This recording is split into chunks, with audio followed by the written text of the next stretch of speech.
There are a couple of eras, or I guess time periods, where I just stopped watching wrestling altogether. I'd lost interest, or there was just no characters that seemed to be cool to me at the time. Whatever. One of those most infamous eras is the PG era. I've missed pretty much all that, to be honest with you. And today we've got a video from Seven Wrestling that is racy moments where the WWE forgot they were PG. Please support the original creator of the concept by clicking the top link in the description. They make awesome videos, awesome compilations. I would definitely recommend checking them out. They get the Cratewraith stamp for approved. And if you want to hang out with me and the flock live on Twitch, click that bottom link. That's right, we're doing it live. With that being said, let's get right into the video.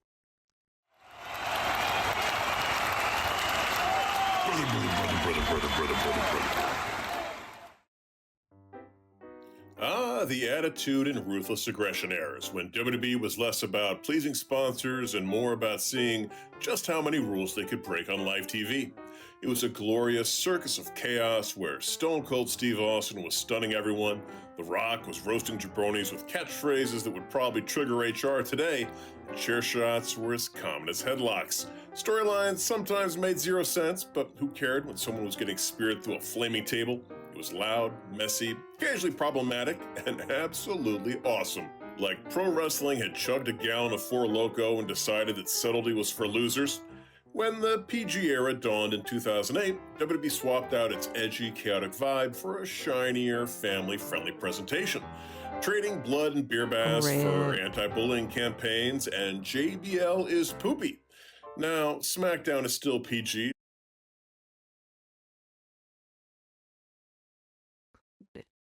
No, that's not real.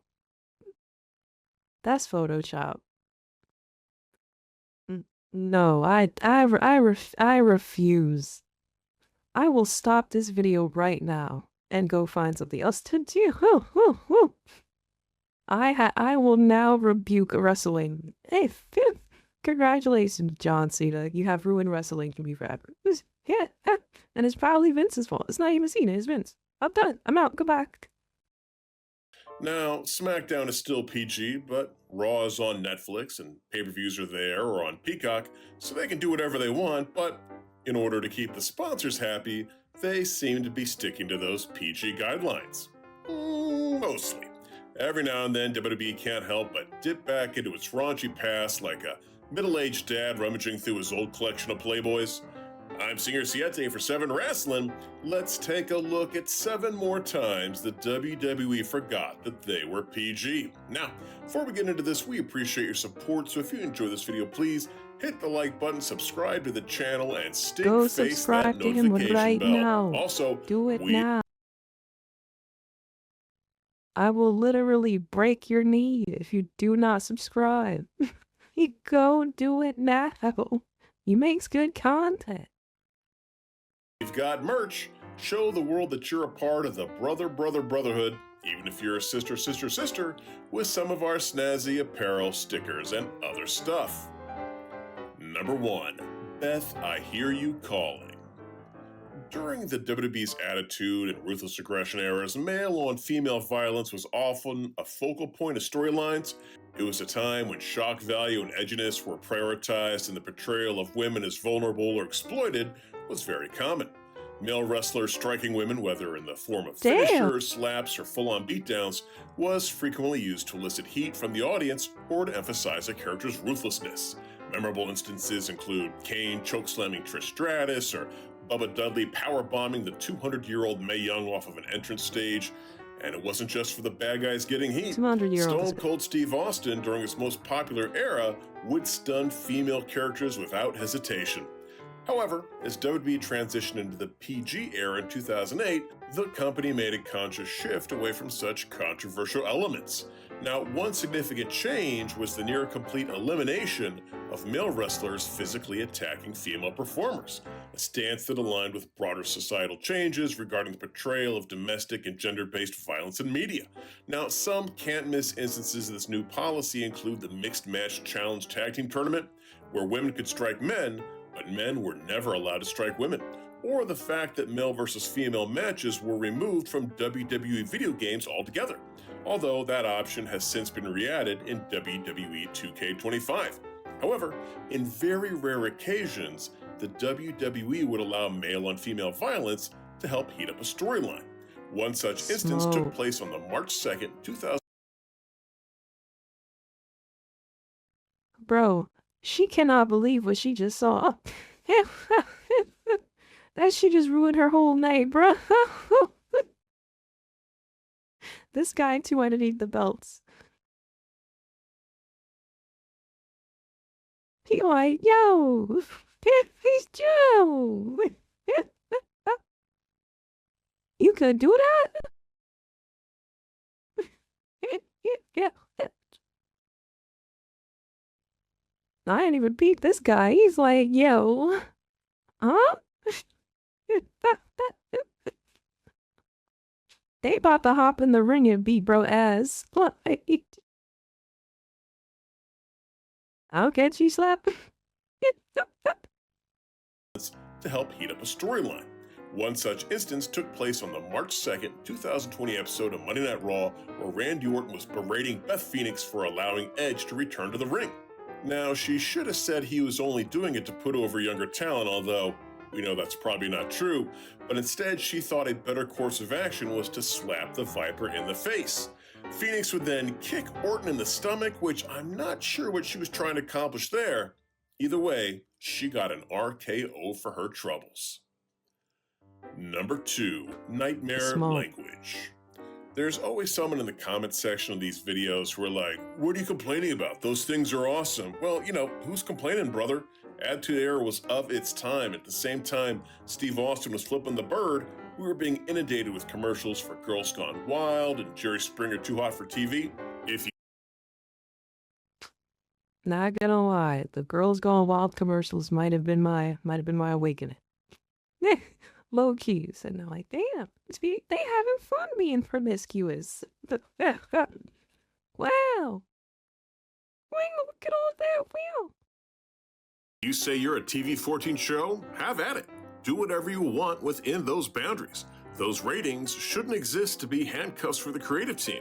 The ratings should just be there to inform viewers. If you don't want your kids hearing Stone Cold say things like, talk about your Psalms, talk about your John 3:16, Austin 3:16 says, I just whipped your ass. Well then, don't let them watch the show.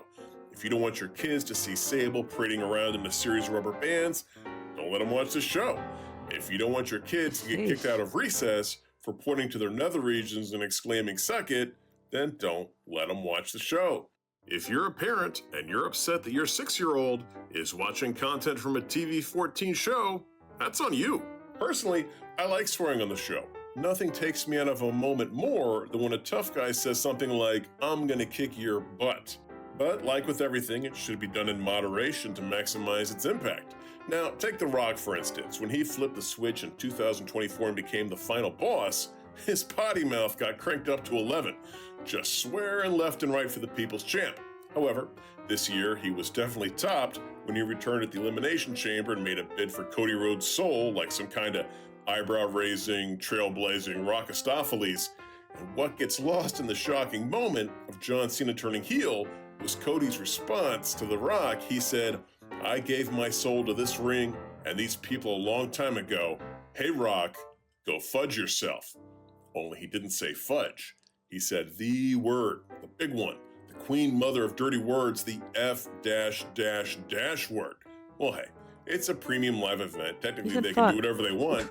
But seeing as how the WWE realized that they may have stepped over the line a little bit with this one, it has since been bleeped on the Peacock version of this event.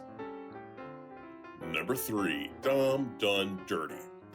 As a parent, I watch a lot of kids' TV, read a lot of kids' TV, so I always appreciate it when they sneak in a little something for the adults. By that I mean something that goes over the youngster's head, like when Shrek sees Lord Farquaad's giant castle, makes a joke about him compensating for something, or Buzz Lightyear's wings shooting out when Jessie pulls off some impressive flying maneuvers in Toy Story 2, or in Cars, where Mia and Tia flash their headlights. So kudos to the WWE when they're able to bring some raunchy humor to the show without raising any young eyebrows. Such was the case on the August 12, 2024 episode of Monday Night Raw, where Rhea Ripley was still fuming that Dom had left her to be with her mortal enemy Liv Morgan, which I don't know. I could see the case for either one of them. Poor Dom was in a tough spot. Anyhow, a frustrated Ripley would take a crack at him saying, "Dominic, you stabbed me in the back." And the thing is, this is probably something you've heard before. It just wasn't deep enough. Zing! Oh, that's not right. And Ski, don't do Dom like that. Don't do him like that. That's the girl, you messy. Ooh, she make fit. Ooh, you messy. I'm telling. So good, but obviously, with him being Eddie Guerrero's son, there's no way that's possibly Not true. packing a ditty. That's forever in one of my Number 4, videos now. slip of No. the tongue. Okay, in the same vein as the last one, here's a quick bit of filthiness from the voice of the voiceless, best in the world, former Pepsi enthusiast CM Punk. Now, his passion for wrestling is undeniable, but sometimes that intensity turns into a full-blown melodrama, whether it's venting on social media, blowing up backstage, or cutting pipe bombs that blur reality a little too much. Punk has a knack for taking himself just a little too seriously, like the time in AEW when he turned a media scrum into an awkward therapy session, unloading on everyone from Hangman Page to Colt Cabana, all while gnawing on a muffin. Or the time in 2020 when The Miz took a pretty lighthearted jab at Punk and Punk responded with, "Go suck a blood-covered dick in Saudi Arabia, you f***ing dork." Yo. Yo. Some great sex.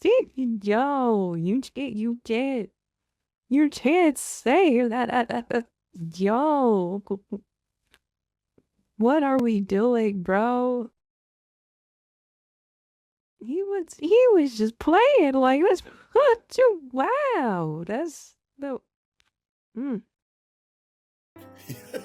That was in reference to The Miz working a Crown Jewel event. Now, let's all remember that if Punk shows up at this year's Night of Champions. Now, you can respect his commitment to authenticity, but sometimes it feels like Punk forgets that wrestling's supposed to be entertainment, not an endless struggle about respect and perceived slights. Nah, I haven't. But it's nice to hear him lighten up a bit like he did on the March 25th, 2024 I heard he's episode off of the Monday show, Night Raw, where he said, "Everybody's asking CM Punk if he's going to be at WrestleMania. Short answer is yes. Everybody's asking how my elbow's doing. It's not great. I'm not 100%. I'm not medically cleared, but damn it, my mouth still works. We're not on Netflix yet, so I apologize." April knows what I'm talking about. The April he's, of course, referring to is his wife, better known as AJ Lee, also lesser known as El Dorado. And wow, after 10 years of marriage, good on you, Punk. Speaking of gnawing on a muffin. Number 5, the whole shebang. Now, I'm not the biggest Nia Jax fan. For a long time, she had a reputation as kind of like the coworker who somehow keeps her job despite constantly messing things up. She's billed as an unstoppable powerhouse, but her in-ring work can feel more like a game of will she or won't she accidentally injure her opponent, whether it's... God.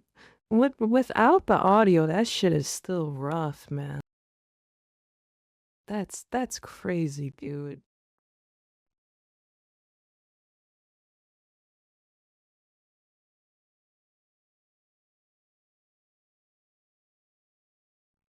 Like, yo.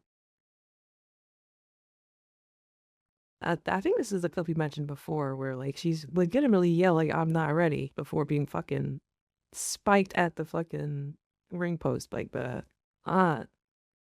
Dude, that's nuts.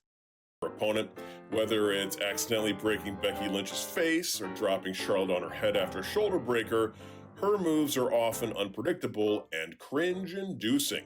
Sure, wrestling's not ballet, but Nia, we like the appearance of people getting hurt, not them actually getting hurt. And then there was that moment that took place on the February 8th, 2021 episode of Monday Night Raw. She was squaring off against Lana and missed a leg drop on the apron. While she was selling, she said loud enough for the world to hear, "Oh my butts, my hole." So what happened? In an interview with Ring the Bell, Jax would say, "We were in rehearsal, and we went over the leg drop on the apron. It was actually Hunter and I that joked about my hole. It was just a joke that I said." He was like, "Oh, imagine if you said that." Then I was like, "Oh, I'm gonna pop him." I wanted to make him laugh in Gorilla because we had joked about it in rehearsal. So Oh, when I no. did that and I was like, my hole, it was to pop Hunter and Vince in the back. I did not realize it get caught so clearly on the camera. I didn't realize that they straight up caught the entire, and I'm loud, obviously. So I went backstage, they were cracking up, they were dying laughing. It was just a little more relaxed during those times.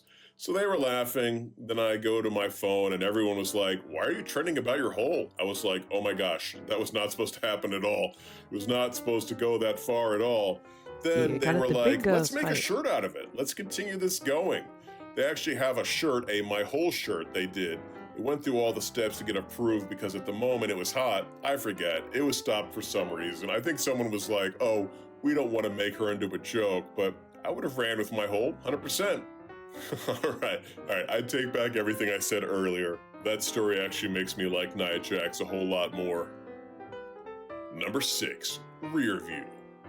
The pile driver, once a staple of professional wrestling and a symbol of brutal impact, was effectively outlawed in WWE after a series of injuries and growing concerns over wrestler safety. Turning point came in 1997 when Steve Austin suffered a severe neck injury at the hands of Owen Hart after a botched sit-out pile driver at SummerSlam. The impact left Austin temporarily paralyzed, forcing arguably the worst ending to a match in wrestling history. Now, although Austin continued wrestling and the injury would plague him for the rest of his career, in response, Vince McMahon and company decided to largely ban the move, labeling it as too dangerous to be performed by most of the roster. While the move wasn't outright erased from programming, it became heavily restricted. Only a few trusted veterans like The Undertaker and Kane were allowed to continue using modified versions such as the Tombstone Pile Driver. Since then, the traditional pile driver has been practically non-existent in WWE, outside of a few instances such as the Punk-Cena Raw match, where the duo was reprimanded for performing the move without permission, or the recent Kevin Owens angle, where it was heavily highlighted that he was utilizing a banded maneuver. Now, for some reason, the Canadian Destroyer gets a pass on this span. Maybe that's because the victim rolls more than gets stuck into the mat. But the Heat Seeker is a much more of a pile-driving motion, and nobody had an issue when Naomi did it to Chelsea Green recently on SmackDown. Maybe that's because they were more focused on the fact that Naomi intentionally gave the US champ a full wedgie before hitting the move. And because of Chelsea's US champion gimmick, she was able to sign an executive order banning wedgies from wrestling as well. So now, that move is double illegal. Number 7, missionary work. She type of caver of WWE's quest to make Roman Reigns the next big babyface was, to put it lightly, a very bumpy ride. After the Shield's breakup in 2014, the WWE had pegged Reigns as the guy, an unstoppable, no-nonsense powerhouse destined to carry the company on his broad, tattooed shoulders. Despite WWE's best efforts, Reigns' push just felt forced, like management was yelling, "Love him already!" while the audience collectively rolled their eyes. Now, part of the problem was how painfully obvious it all was. Fans had just watched Daniel Bryan organically capture their hearts with his underdog journey, and Reigns, handpicked, polished, and pushed, felt like a corporate replacement. His promos didn't help either, often scripted to sound like a stoic action hero with the occasional one-line zinger. Things like the Suffer and Succotash debacle didn't help much either. For years, WWE stuck to their guns, pushing Reigns as their noble hero despite increasingly hostile reactions. Fans booed him not because he was a bad wrestler, but because they saw through the push. The more the WWE insisted, the more the audiences rebelled. Crime in all this is that Joe Anawahi is a cool, likable guy. If they just let him be himself, things probably would have gone much better. It wasn't until 2020, when Reigns returned as a ruthless heel, the tribal chief who did things his way, that the tide finally turned. As it turned out, all it took was WWE loosening the reins a little bit, no pun intended, letting Roman tap into his natural edge, proving that sometimes the best way to get over is just to be yourself with the volume turned up to 11. Now, the reason he's on this list is for a promo he cut in 2021. Roman was absolutely in his element when he called out how boring John Cena's run on top was, when he said, "It's the same thing over and over and over and over. It's like missionary position every single night." A few weeks later, he doubled down on this by saying, 20 plus years of missionary was good enough for you, but it wasn't good enough for Nikki Bella. Where was this Roman in 2015? Ugh. You can just hear kids in the audience saying, "Daddy, Ooh. what's missionary position?" Yeah. Well, there's our list, and I Ooh. leave out any other times that WWE forgot they were PG. If so, please leave them in the comments section below. Also, if you enjoyed this video, please hit the like button, subscribe to the channel, and missionary position that notification bell. Till next time, Missionary position, the notification bell is crazy. Hey, that's, whoa. Are you scared to say the other shit in the video, but you gonna say missionary position of a button, bro? See what I mean? It don't make sense. You listen, man. You better just let the shit out. Don't cowardice. I'll be the demonic crow on your shoulder, be like, hey, say that shit. Do that shit. Hey, say that shit. Go ahead and give the original creator of the content a check out the channel. Click the link, right? Go give him a visit. Crow Mom said, you see what's going on there, right? Yeah. When I got with me in the flock live on Tish Wiki Bottom Link. Come on, hang out with us. We're cool, Heath. We say the call thing. We do the call thing. We right and accidental face reveals. Fuck it. Somebody out there.